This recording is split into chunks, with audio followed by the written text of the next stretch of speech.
Good afternoon, everyone. It's Brian Caprice from Keep Trading Simple, and welcome to this week's Nadex Weekly Market Analysis. Got a little bit of a late start today. We were chit-chatting, and I looked down. I was like, "Oh God, it's two minutes after."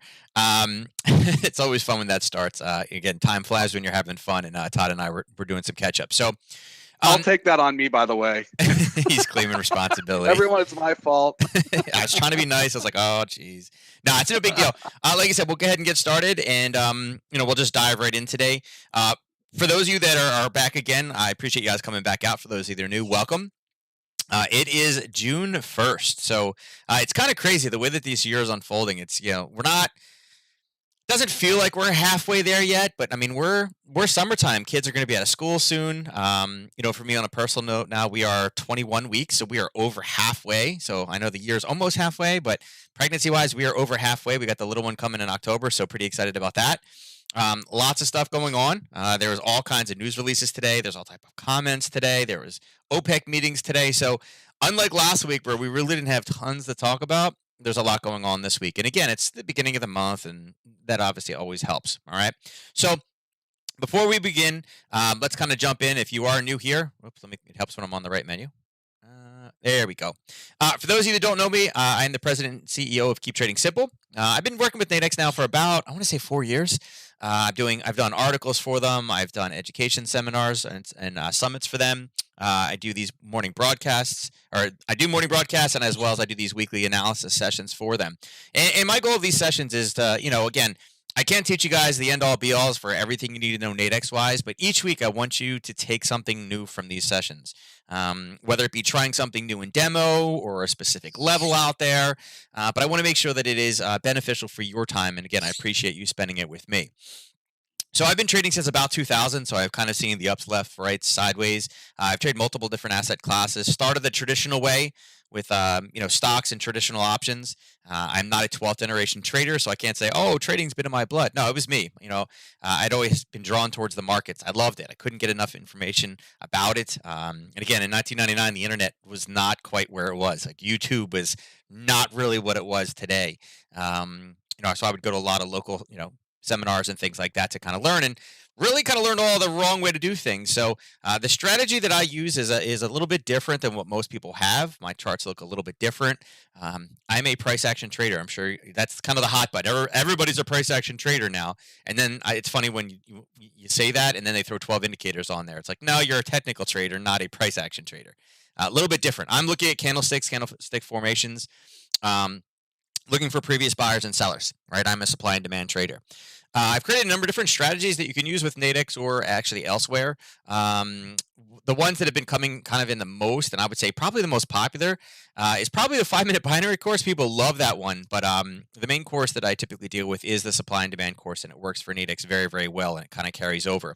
The high volatility trading course was something that came out last year. Obviously, with COVID, there was crazy amounts of movement. But if you like news trading, that's also one out there that really is beneficial. And again, I absolutely love Nadex. We're going to talk about some of the levels today that kind of fold right into that. I did spend a little bit of time inside of one of the big three banks. I learned everything that I thought that industry, that financial advising industry was about. I was wrong. It was the exact opposite. I didn't stay long, and I came back out, and I've been, basically teaching ever since. I love educating people on it. So if you guys have questions, feel free to ask them. I'm more than willing to answer them. Obviously, if it requires more than, 1 or 2 emails, typically, it's one of those things that I try to wrap it up as fast as possible, but my email is absolutely open. We can kind of go back and forth and deal with that. All right. If it is a Nadex specific question, though, definitely send it to them. Not that I can't answer it, but there are Nadex support people that can help walk you through things. And as I said, I'm pretty busy, so I don't have a ton of time with that kind of stuff. But I'm sure you guys know how to get in touch with them if you need to. Before we begin and look at charts, I do have to cover a Nadex risk disclaimer. The trading on Nadex involves risk and may not be appropriate for all. Members risk losing the cost of the transaction, including fees. Now, you should carefully consider whether trading on Nadex is appropriate for you in light of your investment experience and financial resources. Any trading decisions that you make are solely your responsibility and your own risk.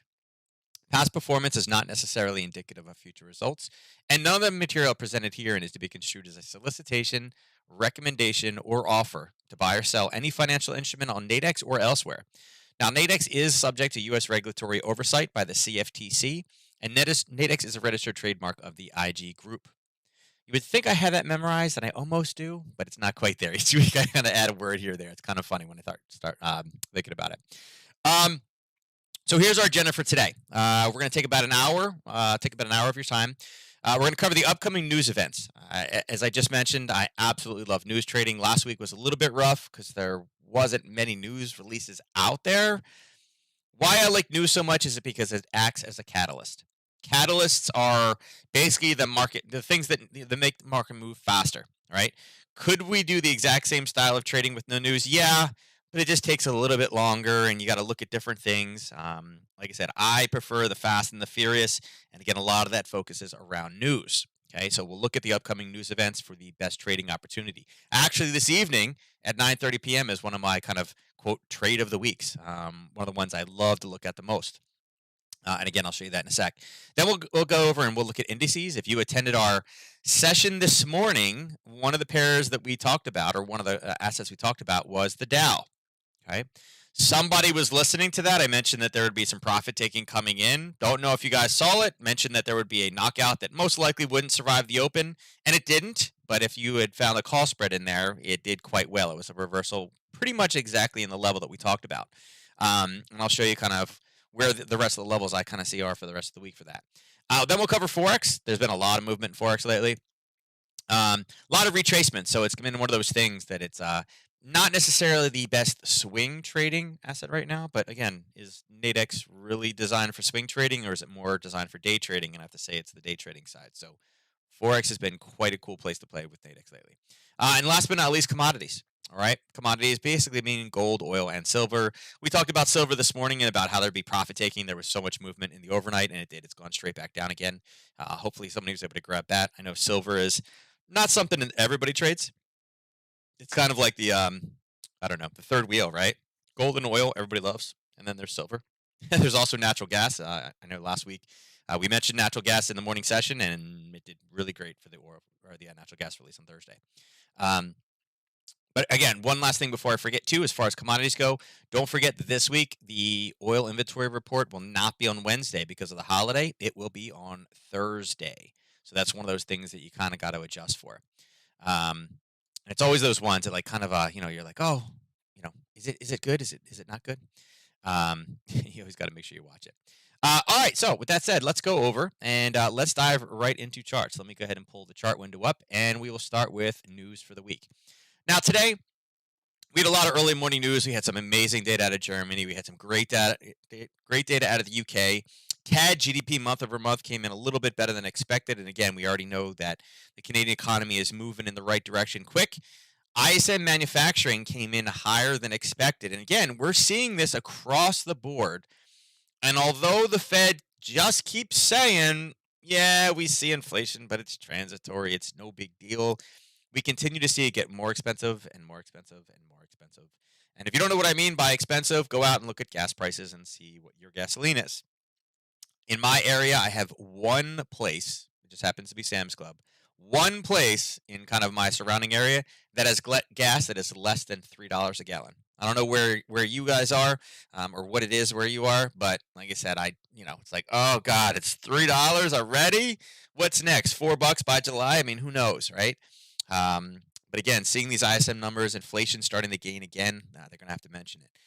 We had some speeches, coming out of the pound, out of the UK at 11. 2 p.m. we have an FOMC member speaking. It's not necessarily one of the biggest movers, but again, end of day, they can spark something. Tonight, GDP quarter over quarter. I think this is an important figure. Now, Australia had a little bit of a hiccup. They just had to lock down Victoria for 7 days. They had like 12 cases of COVID, which put them above the acceptable rate for them. So they did a little bit of a lockdown, and it was a strain they were being very strange about. They said it was a highly contagious strain, but they didn't say which one, which was always kind of a little bit weird. It's like, why don't you tell us which one is the bad one? And they didn't. They just kind of rolled through it. But tonight, 9:30 p.m., I think this is an excellent opportunity. We've had a day of the U.S. market being online. I think this is a great one, right? Minus that 1 week, everything's been kicking pretty good out of at Australia. That time at night, 9:30, there's not a lot of volume out there, so the moves tend to be pretty good. You are able to trade that with shorter duration contracts, and again, keep those strike widths smaller, so you don't need as much movement at night, right? So again, we'll see how it kind of boils out. It's 9 hours away right now, so there's not too much we can do. We'll look at the analysis and kind of see, again, if this then that type trading. Um, kind of hard to look at the contracts because remember at 5 p.m. Eastern, Nadex closes down, the new contracts get rewritten, and those would actually be the contracts that we are looking at for that news release. But I like that one a lot. I'm definitely looking forward to that one later on this evening. Um, Tomorrow, okay? Tomorrow, normally Wednesday is a great day to trade, but this week, because of the holiday, not as much out there. Tomorrow, there is retail sales. Now, again, retail sales is also another big Australian figure.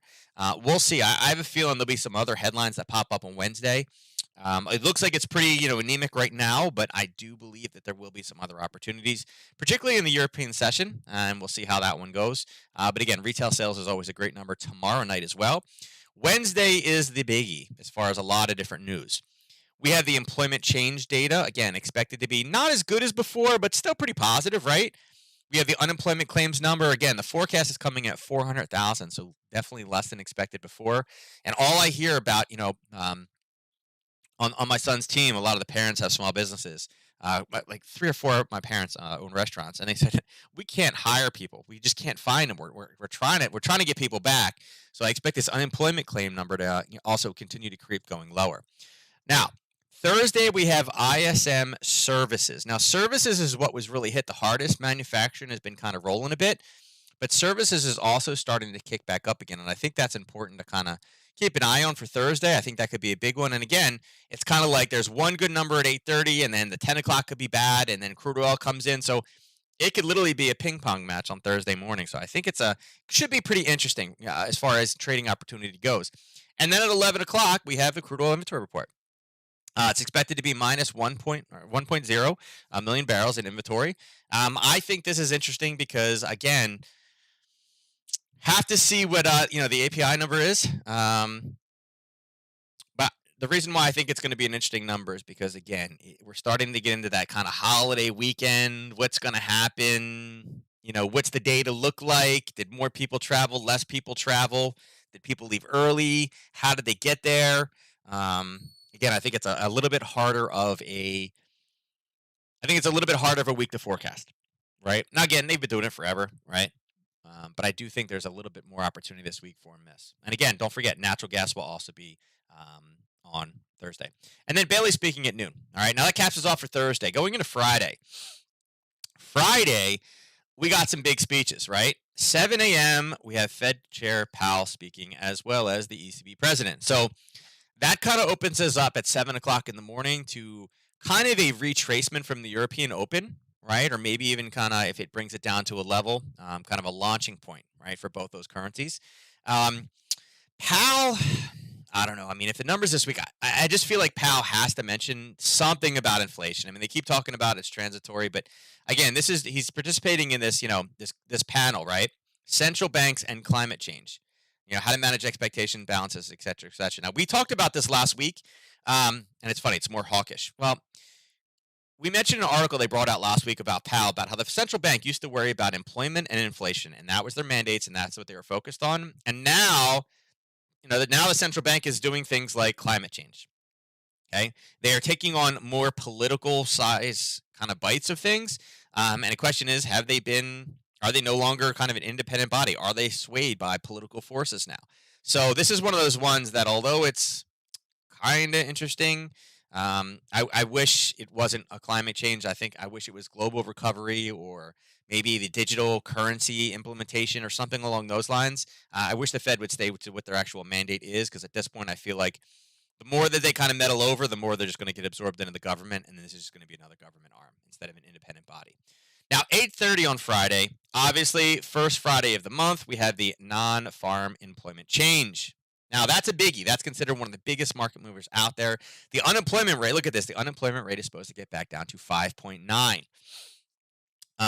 We also have the Canadian data. So it kind of sets us up for an interesting situation between the dollar and the Canadian. Their unemployment rate is actually supposed to tick up. So people are expecting Canadian weakness going into Friday, and we're seeing a lot of dollar strength. And that's how the market's going to prepare for it.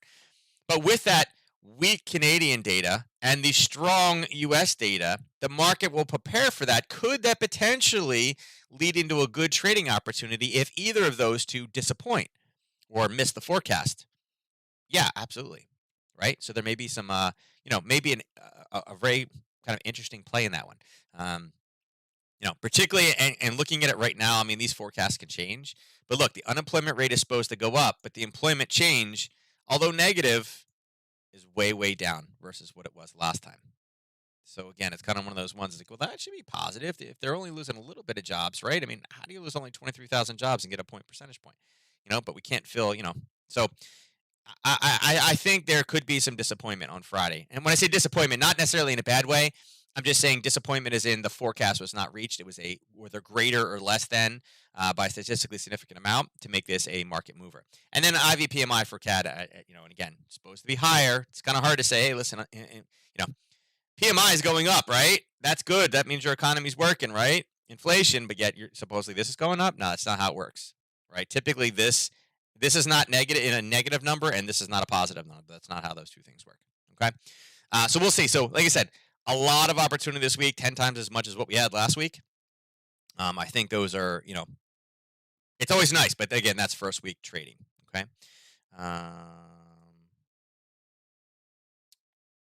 Please, okay, just making sure. But wow, Lindsay says that gas prices in Los Angeles, and I guess the same in Chicago, are. I'm complaining about $3. She's saying $3.50 to over $4. That is crazy already, and we just started the summer. We're just getting the summer gas prices, right? So yeah, $4 gas. Here we go. I believe this is Elon. Get in there and be like, hey, we need more electric cars. I don't know if we're going to get the power for all the electric cars, but that again, electric cars are going to try to drive us that direction. it's just nuts. All right, so let's go into the charts. Let's look at the ES first. So if you remember last week, we kind of had this as a target. We were looking for 42.24. Right here yesterday, we kind of, about this time yesterday, actually, we kind of had a bottom, and it was a basing area. And again, volume on Monday, a holiday Monday is typically very, very low. You may say, well, wait, it wasn't the market close? Yeah, this is the futures market. I mean, it obviously moves around. It doesn't, it's not just like regular markets, right? But for the most part, being a holiday, it kind of took off. And again, we finally got up to that 42.24. It hit it and immediately dropped right back down again. So, we were kind of looking for that opportunity. We'd had a lot of basing in here. And I still think that level is one to watch out for. If we look to the left and kind of see where that number actually came from, you can see that was this area right here. We kind of had a bit of a turn and we were starting to go, go, go, go. And then we accelerated very, very fast to the downside. So anything above 42.24 this week, there's definitely areas up here. And again, seller stepped in here, seller stepped in here, sellers kind of stepped in this area as well. So there's a lot of congestion for this one to go higher, particularly with the data that we've seen. Now it's kind of again, we're in the upper reaches of, again, what you see is this pink area, right?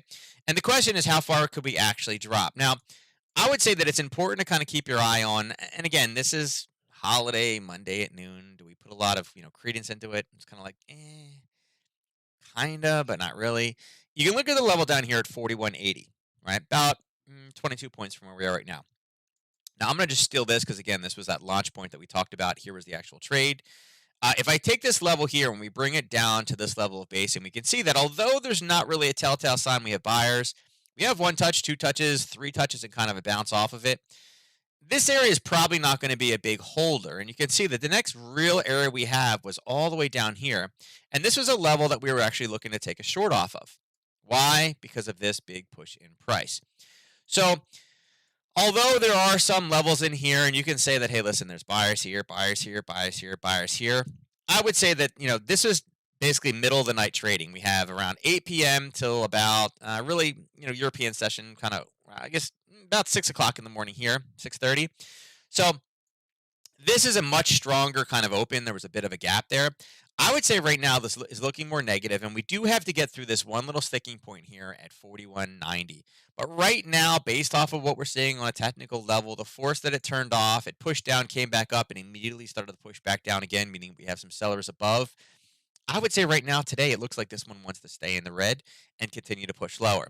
The big question will be is, do we kind of mess with this level here? And again, I'm going to change this to yellow as kind of an alert level. Could it travel? Could we put a short in here at 41.77? 41.77, or actually, I'm sorry. Yeah, 41.77. 41.77 is an old level. We have used it in the past. It has pushed here a few times. Typically, we like to see things kind of push through levels and have a clear run. Like the reason why I like this drop below 41.42 is because there's nothing here. There was no pullbacks, no corrections. It was just a straight up move. So again, this one technically can move all the way back down here into the 40.90 range. We don't quite have the same scenario here, but I think it's a very important level to keep track of. Now as well, we want to definitely mark off the top of this and say, hey, listen, we had strong movement in price. This was at the U.S. Open for the day. It literally opened and got hammered straight to the downside. It's a level that we need to watch out for. So, depending if we can get a nice bounce, again, I'll keep this on the radar. And again, we may be willing to take another short, depending on the time of day that we hit that level. But right now, again, I would say if you're looking for some type of a continuation trade, there may be something. And again, I say may because it really depends on the time of day we hit and what's going on. But I would say 41.77 is something to kind of keep in your kind of, side view mirror, right? If we can push all the way down, and again, it does look like it wants to attempt to push there, all right? And the way to play this, again, play one of those Harry Potter, those momentum, continuation trades.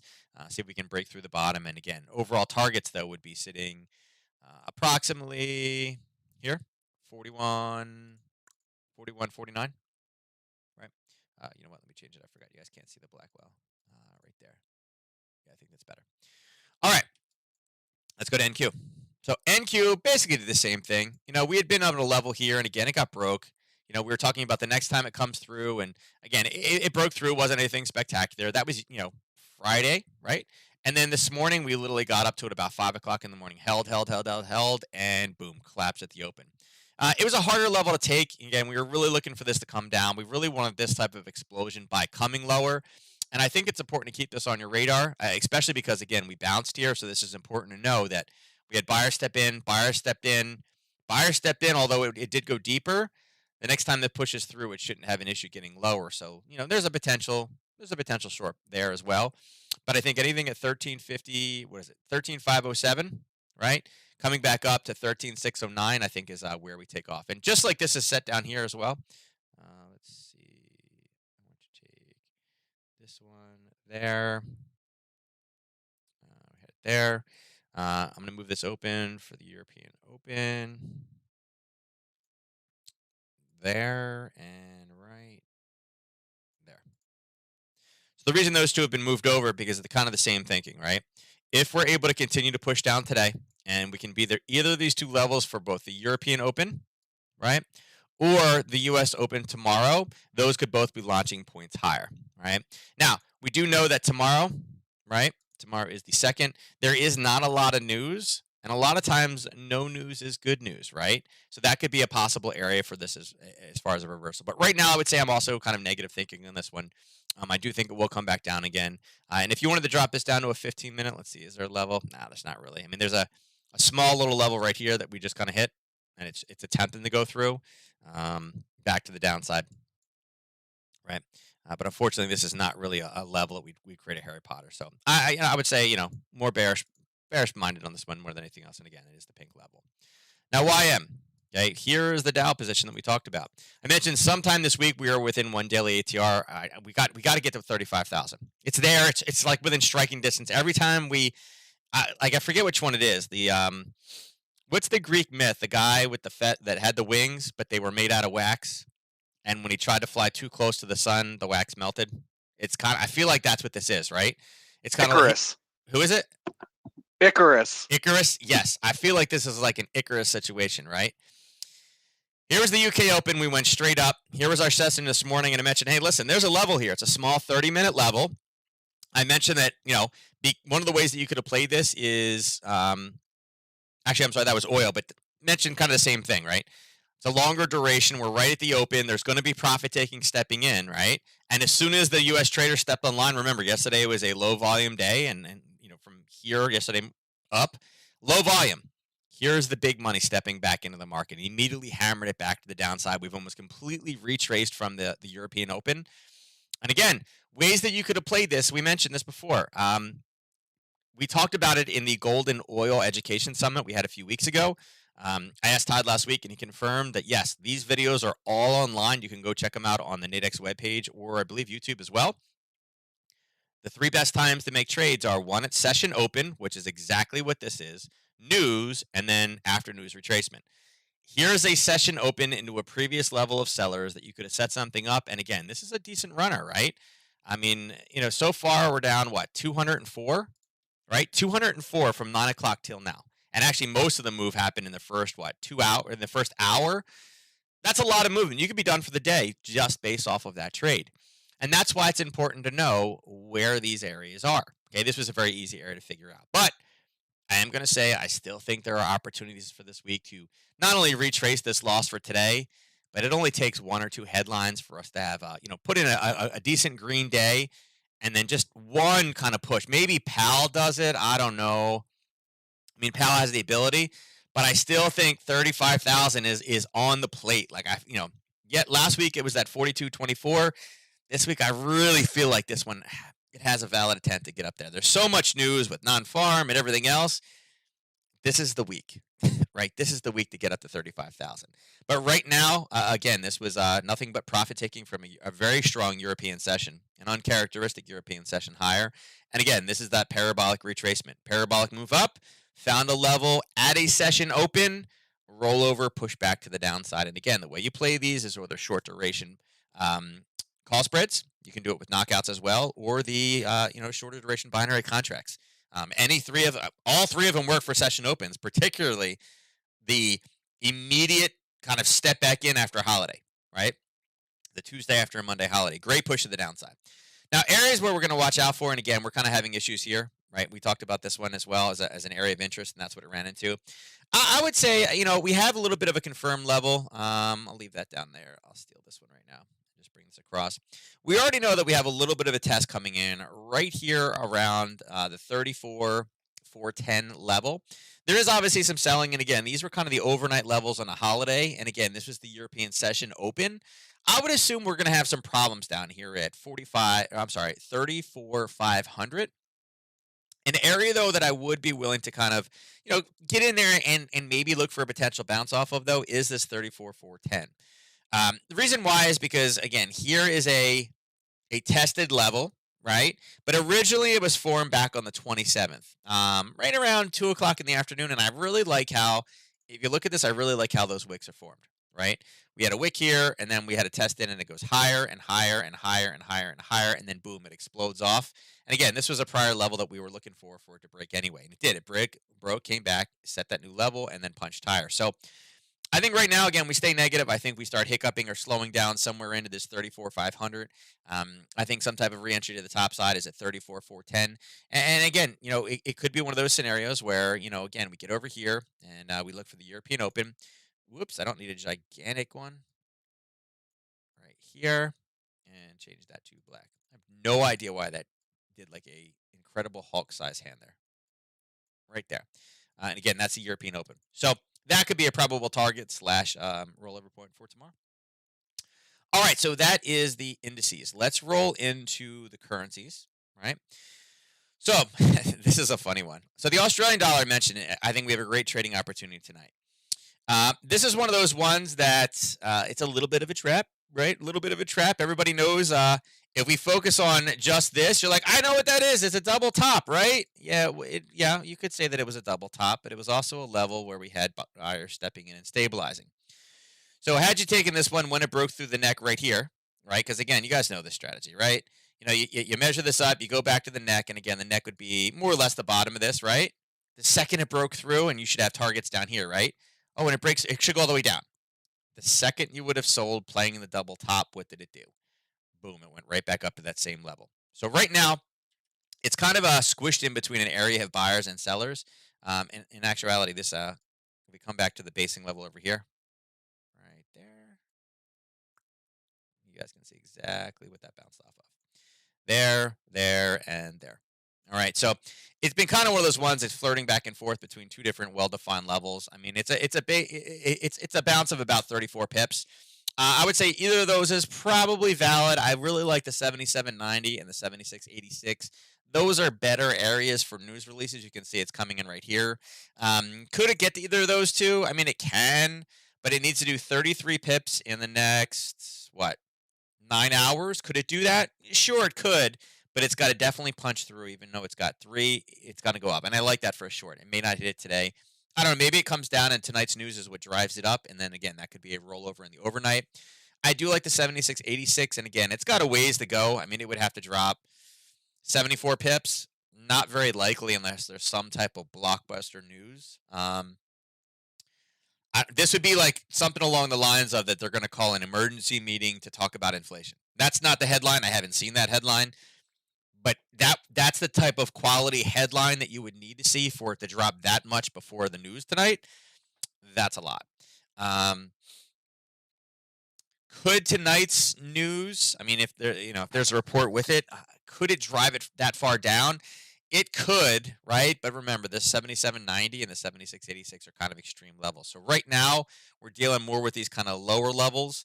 And again, there's even a little bit of a level down here. So kind of a hard one. I would say I'm probably more bearish at this point, just to kind of keep this in with a dollar strength moving forward. The PMI data has looked good. So, I'd say that this is probably due to roll back down in base. And again, one way we could play this is if you want to do a Harry Potter, look for this to kind of punch through, punch back up, and then, again, kick this one back to the downside for an eventual target down here at 76.86. I think that is probably kind of the best scenario right now. And again, if you can coincide that with the news tonight, I think that's decent. And don't forget, even if tonight, maybe tonight's news just kind of helps it grind up higher or lower, keep these on your radar. They don't go anywhere, right? Tomorrow, we have this retail sales number, which is definitely a month-over-month retail sales number has the ability to be a great mover. So this may not be a trade for tonight. Again, maybe this is a trade for tomorrow if we continue to push up based off of tonight's news to one of those two levels. All right. Now, ASEAN. ASEAN is also chopping back and forth. And this one kind of the same thing. I mean, these are the levels that we had from last week. You guys can see that if we continue to move this across, we had a level here on the 27th. We hit it last week, pushed down, and kind of just have now stabilized and really kind of gotten stuck. We had two levels up top, actually three levels up top that we were looking for. I think any three of these levels could be used for shorts with news tonight. Sitting at any of these three, right? 85.09, 85.19, and 85.36. And again, I want to be in that level before the news happens, right? You don't want to get into the level and then wait for the news and then try to trade it. If price is artificially pushed into it before the news, that tends to be a telltale sign. Now, downside, you can see that we have a great level down south, but we are so far from that at this point. I think levels that we look for in this one are, unfortunately, all these wicks down make a lot of this analysis harder. And if you look over here, we're in the blue range right now. I guess I could extend that across. Let's unlock that and keep that across just to kind of keep consistent with it.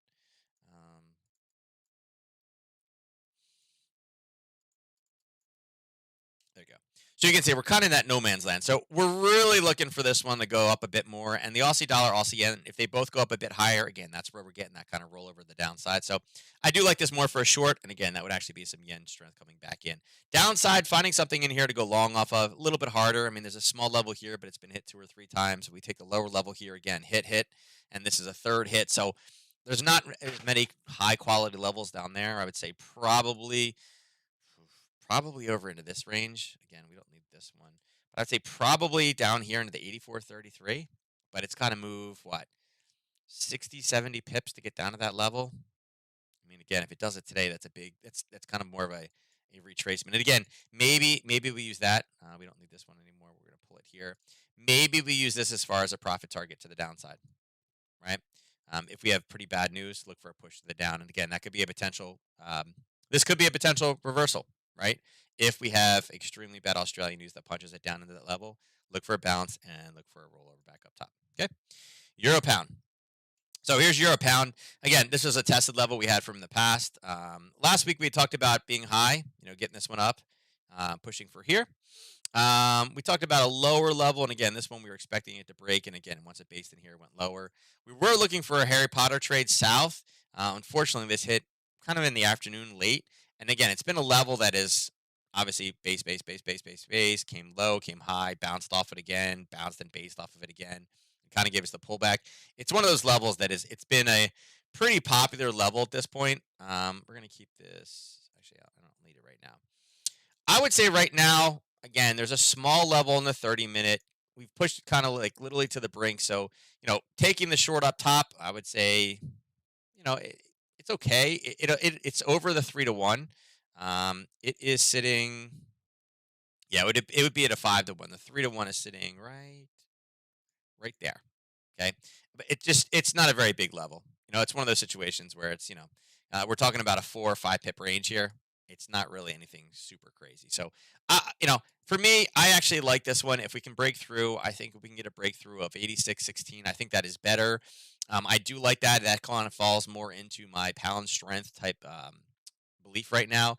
And again, a lot of this has happened on a holiday, so a lot happens, right? A lot happens. But I think this is it's more lined up for me to take this one short. Um, I do definitely feel that the UK is much farther ahead, and especially with the PMI numbers today. It's like the top. It's I think they said it's the highest increase or sustained increase in like 30 years or something like that. I had it up top. Hold on, where is it? Yeah, the quickest pace in nearly 3 decades in survey history. Right, that market conditions in the manufacturing sector has improved at an unprecedented rate in May. Right, so I'm still in Team UK, which would bring this one back to the downside. It's just getting this one stabilized. And again, if you want to wait till the European Open again, that's where most of this comes from. Is sitting right there. And again, you see all this news right there. That's kind of what you want to look for. All right, as far as good news entries. Now euro yen. Euro yen is basically just sideways, right? It pushed higher. We were looking for that push, right? We were talking about it going up. It didn't slow down. It came back and it retraced right here. You guys can see the touch there on the 28th. And since that time, it's really been consolidated in. And by consolidated, 46 pips is okay, but hasn't really given us any great entries. I would say that this one is also more kind of set up for a short, but there's just so many wicks in here. I would say this is more wick than body, and it's not really anything clean, nor is it really explosive as far as areas that I would want to take. And again, we talk about maybe we take the break of this level, maybe we adjust it slightly.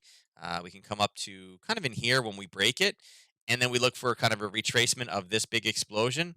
But right now, unfortunately, this one is just whoops. Unfortunately, right now, there's just not a whole lot in this one that we can really grab onto. Again, I think eventual profit targets down here, but I really like to capture kind of this large explosion in price. We got about I don't know 23 pips to kind of get down there. Yeah, it could definitely move, right? It could definitely move, but I wouldn't say that this is a super strong mover. And again, maybe this could be a level to watch out for later in the week. Right here, right? Why? Again, ECB president is speaking. I don't think it's the same commission. Yeah, it's the same one. Talking about climate change. So, could it give us a headline? Maybe. Right? Maybe. Um, we'll see. Right? Um, ah, it's all right. I'm not going to tell you right now that that's going to be the trade of the week.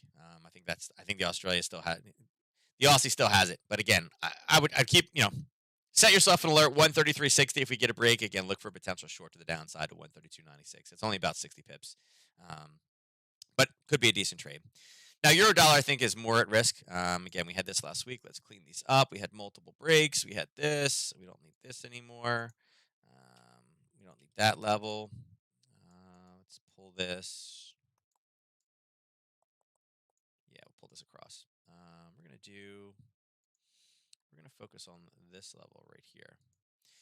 Now you can see that there's a small level, and again, we had basing here, a pullback, and a test of that level. That's actually what it went off of this morning, but I wouldn't say that it was really clear. I mean, here's the European Open. It dropped to 430, came right back up, kind of tested it 530, 830, it came down and rallied back up again, and then the 1030 reversal is what turned. Had it hit all the way up here at 122.59, then yeah, that's a decent reversal.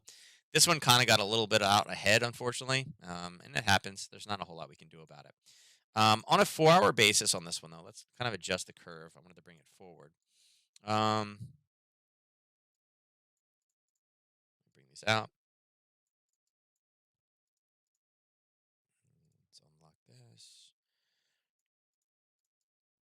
there.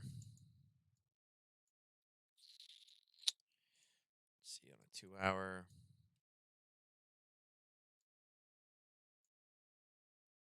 Yeah, we're still gonna keep that one. Trying to see if we could pull like a hidden line out for you guys, but unfortunately, it doesn't look like that's going to be the case. I would say kind of intraday curve wise right now, and again, I think this is I think this is definitely at risk for getting broken. I think we focus on kind of this level here, right? But I think it's one that could be broken. So we're getting the double pink up top. That level comes in at approximately 122.60. How far are we from it right now? 30 pips. I like it for a short, but I just feel like if we're outside of European session hours, I feel like this one is not necessarily going to hold. I think it'll grind through with more of a US dollar kind of influence. And you can see that we kind of have top and bottom right here. Either way, we could kind of shorten it. I think both of those levels are decent, particularly for a European Open. Again, we have a lot of news packed. We have news coming in right now, but we have a lot of news packed in tomorrow morning. So, could there be a potential long off this level? There could be. European Open is right there, right? So again, if price is able to force its way down, it's kind of a run though. It's about 90 pips. There'd have to be a big data to kind of help us with that. I think at this point, the most likely scenario is probably the other way around. It's probably finding buyers here, and it's most likely oops, most likely this scenario. 3 right there. I keep trying to shrink it, and I keep messing it up. Right there. I think that's a higher scenario at this point. We're much closer. It's only 30. And then you bring it right back down into this level and take your profit around 121.92. Okay. Yeah. There's one will be a mover later in the week, unfortunately. All right. So pound. So pound is really coming back again. There's been a number of opportunities, and this is on a higher time frame. You can see again. We obviously knew that we had buyers in, and it's hit a few different times here, right? Actually, should be on the bottom right there. And again, base, base, base, base, base, touch here, touch here. This was hit number 3, and this one was at the European Open. Right there. Okay. And it pushed back down. And again, last week we talked about 155 being the target. It drove all the way up to 156. And now we're back down to 155 all over again. And if you're looking at this and you wanted to set up some type of a curve scenario, you can say that, hey, listen, this has definitely been kind of a big areas. We know we have buyers here, but if we start to break through this, we got a pretty nice run down to 154 territory. So, you know, I'm not necessarily the biggest shorter of the pound right now. I do feel that the pound has more room to go higher, particularly when they start doing some interest rate hikes. I feel like this one is just going to absolutely just take off and explode higher. It's not there yet, but again, whenever you see a big push up like this, you got to expect some type of price returning back to the norm.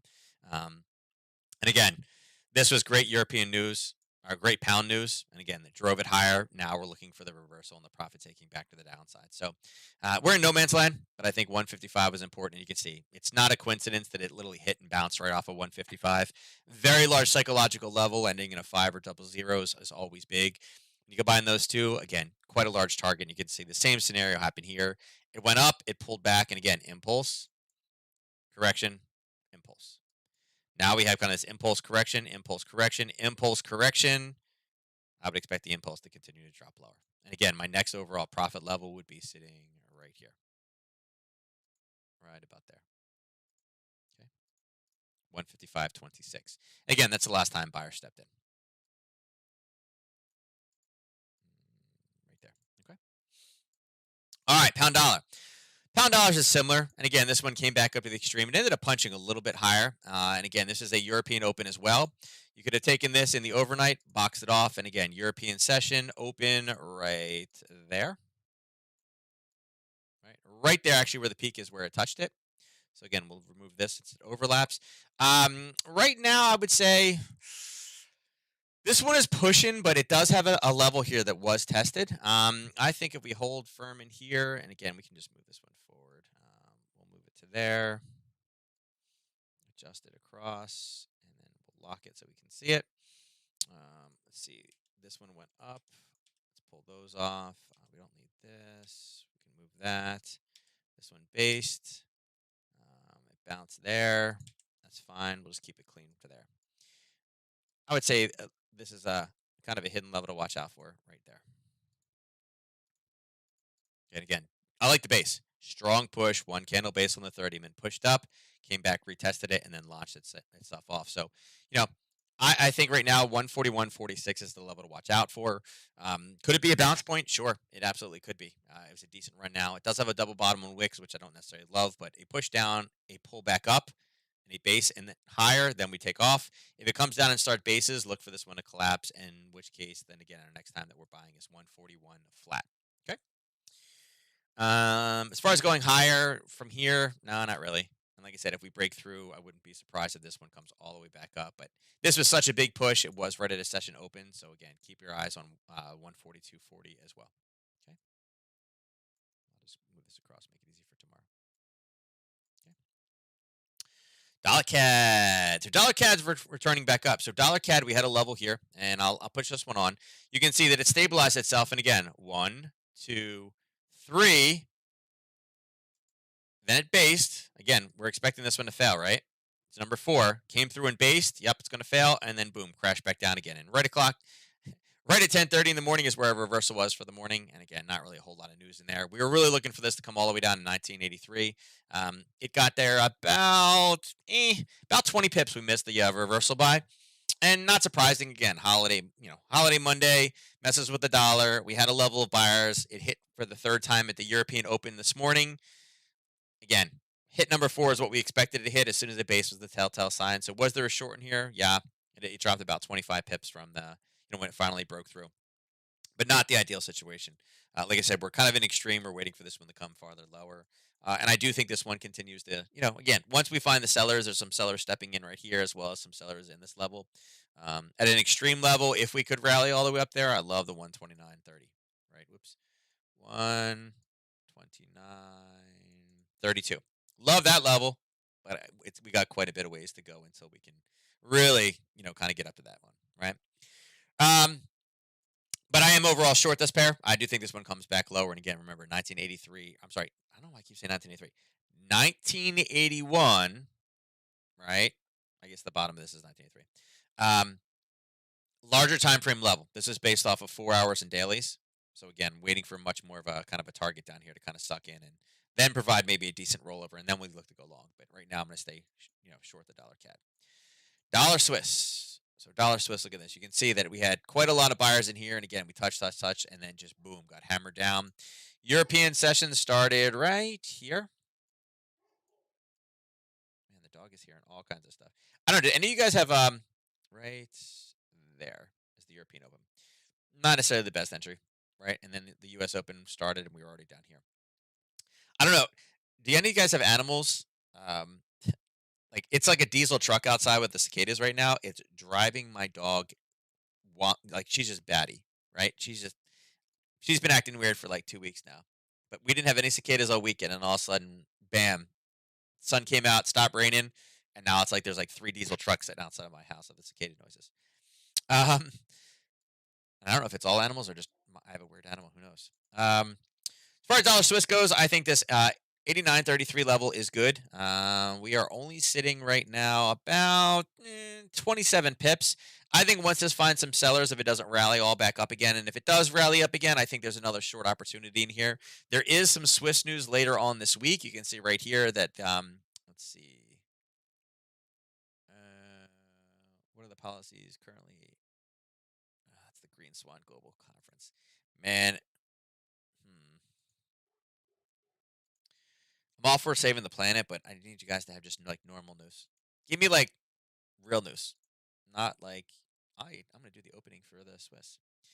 Yeah, I don't know. I would say if we get back up in this range, there's probably some sellers sitting there. Although this is 3 as well. There is probably a level in there, but I got to see what time we hit. This would be one of those ones that if we can coincide this with, whoops, right here. If we can get that for European Open, I could consider it. Like I said, this is hitting. Is this the ideal reversal level? No. Is it a reversal level? Yes. Yeah, I think I wait till it comes farther down. I think right now we focus on these two levels 89.32 and again 90.41. And with a minor potential chance, depending on what time we hit, over here at 88.91. Okay. My cat said that too. Yeah, Lindsay, it's insane. I just can't like yeah. It's the cat doesn't seem to be affected. She doesn't care, but the dog, I'm like, what are you doing? Why are you being so weird? The cat has been very touchy feely. Yeah, I will say that. Who knows? All right, so as you can see, the 27th last week, we finally broke through some of those levels. Now, interesting, we did have a push, and we were talking about the reason why this is green and not red for that level is because we were looking for a break to go higher, and it did. It went up, came back down, and you can see it stabilized and did the same exact thing right to the downside. There was the entry to go long, and had we used that same level of stabilization, you could have used this level right here and said, "Hey, wait a second, look at this, stabilized, touched, bounced, came through, and then came up and touched it, and it continued to push lower." So I would say right now the dollar yen has been very difficult to play because there's so many factors involved. U.S. interest rates, digital currencies, Japan locking down again till June 15th.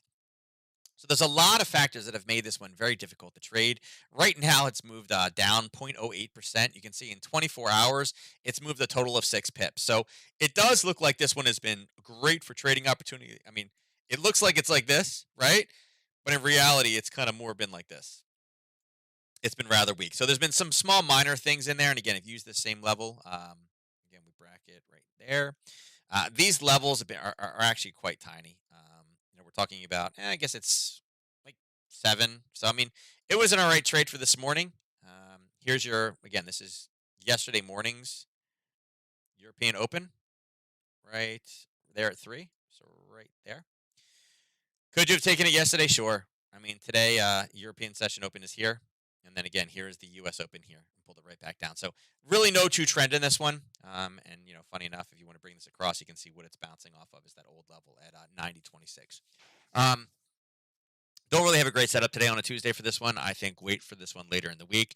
Thursday, Friday, I think we will probably have something. And again, if you want to use some of these extremes, you could. Again, at this point, jack this one up higher, bring it over here and box off the top of this. Let me see. That's going to be a hard one because we just have wicks back there. So, yeah, I would say that this is probably the new level up top, kind of the new extreme level. Like I said, it's quite far right now. I mean, we're talking about 70 pips. This one has a daily ATR of what? 55.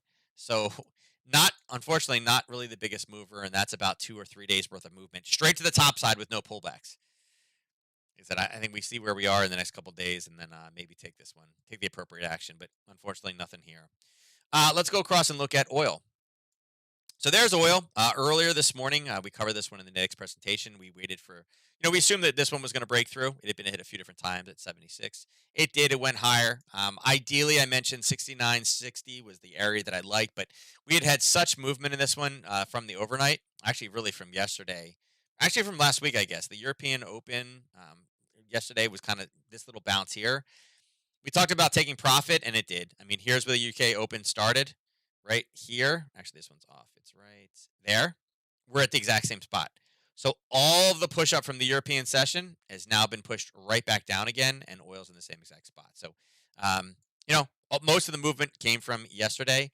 I would say, with the inventory report being pushed back to Thursday this week, this is the OPEC kind of news, right?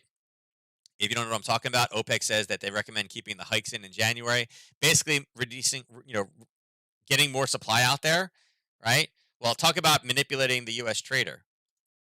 What happened in the overnight? Let's raise price up. Let's raise price up. Let's raise price up. Let's raise price up.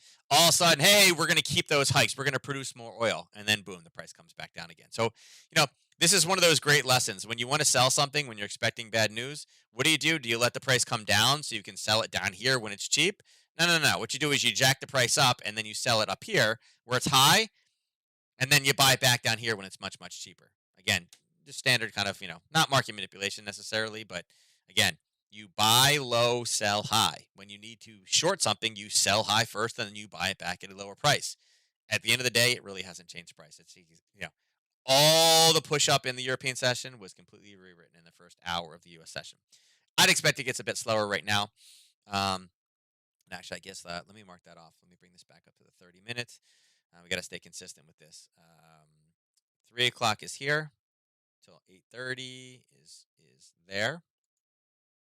Turn that blue, and then we have to do it the other way till I guess till 2:30. Whoops, till 2:30, right there, and that one turns orange.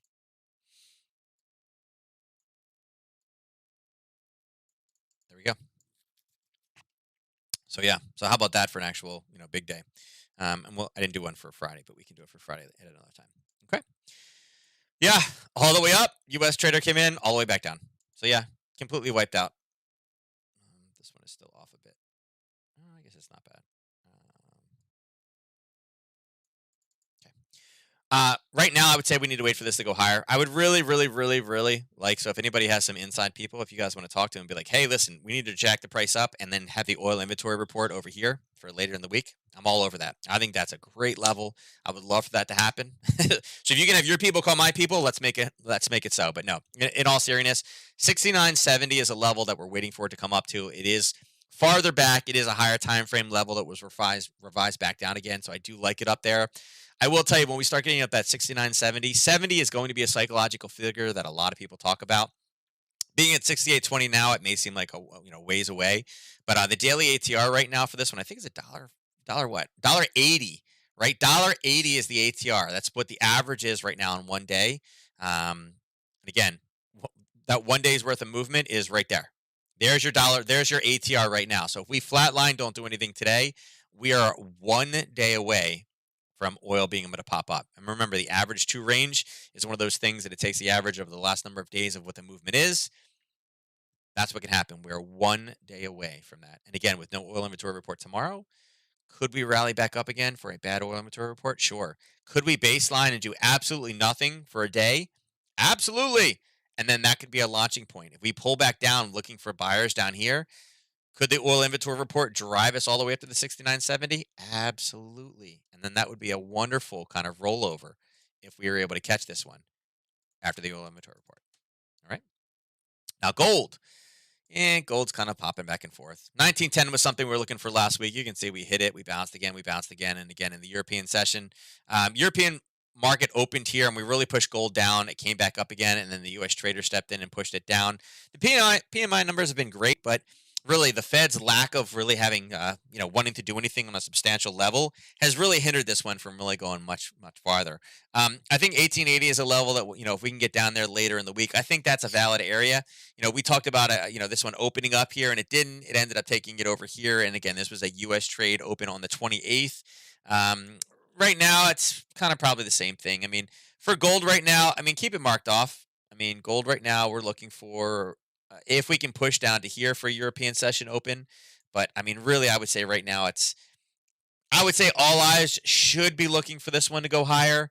But we need something from the Fed, right? We need something. They're blinders saying, nah, we see inflation. We're cool with it. We want it to be higher than expected. We're going to let it go for an extended period of time. And then in the next line, they said, but everything we see right now is going to disappear. It's not really showing us that there's inflation and there's anything that they're going to necessarily do about it right now. So, I would say overall, I think we need to stay bullish focused on gold. I do think that we've seen a lot more inflation than what they would like to have. They are not acknowledging that it's real inflation, but man, the second that they acknowledge that this is real, like everybody else is talking about, I do think this one takes off. And again, we have one small level here that we bounced off of, and that was a 1030 reversal this morning. But at this point, I think 1882 and maybe even a little bit lower if we can get a down day. There's a couple different levels I'd be interested in buying right now. And again, not so much selling. I'd like this. I'm typically, historically, I am a more of a gold bear, but I think at this point in time, with everything we've seen, I think these guys are ready to. I think they're ready to explode. Now, silver. Silver this morning, we talked about it. Now, this is crazy. Look at this. European session down, 630. We drove all the way up, and as soon as the U.S. trader stepped in, right there, whoops, it dropped. Now, if you attended the session earlier today, and again, I'll stretch this out so you can see it. I was talking about profit taking, that really since yesterday, this thing has just gone high. We've gone from the green level all the way up. We pulled back. We punched higher. And again, we knew we were going to have some problems. A break of 28.79. We were looking for this to go higher, and it pulled down. And then we drove again, and we were looking for 28.64. We got up to 28.56. I missed it by 9 cents. And then it collapsed all the way back down to this level, back down here, breaking through the 27 mark. So it was about a 60-cent mover. That's a big mover, right? That's a big move in a short period of time, and it was just really the U.S. trader stepping in. Remember, when not all markets are open, it's easier to manipulate the market. There's a lot of manipulation there. We're solely back in the middle again, and again, here's where the European session started. Actually, this was last night. This is where the push kind of started. Here's the European session. People saw it and got sucked in, and it dropped. So unfortunately, on this one, we wanted to go a bit more. We missed the entry. There's nothing we can do about it. Again, that's why got to be aware of session opens, news releases, and retracements. And unfortunately, the session open got us before we got in. And again, this is the one problem with being an if this, then that trader. If it got to 28.64, we wanted in. We were looking for it to go short. It just wasn't all the way there. And it did the move that we wanted. It just wasn't as high as we would have liked it. So that's kind of sometimes, again, depending on your individual risk tolerance, sometimes you take these, sometimes you don't, right? And again, had you gotten short at the session open because we were calling for a short, you had a great day. If you're waiting and you were more the conservative, waiting for the 28.64, it didn't work for us today. But it is what it is. I think 28.64 is still something we keep on. 27.19 is something we still watch out for. Right now, we are in the blue no man's land. Not much we can do with it right now. Again, look for those big news releases. Inflation later in the week. Any of the ADP non-farm numbers will also be good. And again, I think silver right now is probably the way to play this more as we see more and more people roll out of Bitcoin. You can see that Bitcoin, Ethereum all down. Dogecoin is also down. The more and more negative we hear about this, I think the more that rolls over into silver, and silver becomes the more volatile of the two metals. And like I said, Robert Kiyosaki, if you know who he is, Rich Dad Poor Dad, he said he thinks it's great that Bitcoin is coming back down again. He's not interested, though, in getting in this until it hits 27,000. So he called his shot coming down to 27,000. And again, there'll be some people that wait to jump on board what he says. I don't necessarily agree with that. I'm not a big crypto trader, but as people are pulling it out of Bitcoin as it gets red, they are going to look for something. I think silver is where they're going to put that. So I think, again, just like with gold, I think silver, we need to find great buying opportunities and look for this to go higher. All right. So with that said, that is it for today. We covered a lot. It's a couple minutes past. And again, no harm, no foul on that one, a couple minutes late. Please make sure you guys mark off next week, Tuesday at June 8th, crazy, at 12 p.m. Eastern. And if you guys are not already attending, every single morning we are on from 8:45 to 9 live to give you guys the hottest opportunities of the day. Make sure you catch that. All you got to do is there's nothing to sign up for. Go to Nadex's YouTube page, click the subscribe button, and then hit the notifications icon. So whenever we go live, you are getting it to your desktop or phone, so you guys don't miss anything. You can watch the replays of it, but again, it's timely data, a day or two into it. There's not really much point. It's really what's hot for the day. If you have any questions for anything I said, email me at support@keeptradingsimple.com. Thank you so much for joining us. And with that said, I'm out of here, and I will catch you guys tomorrow morning.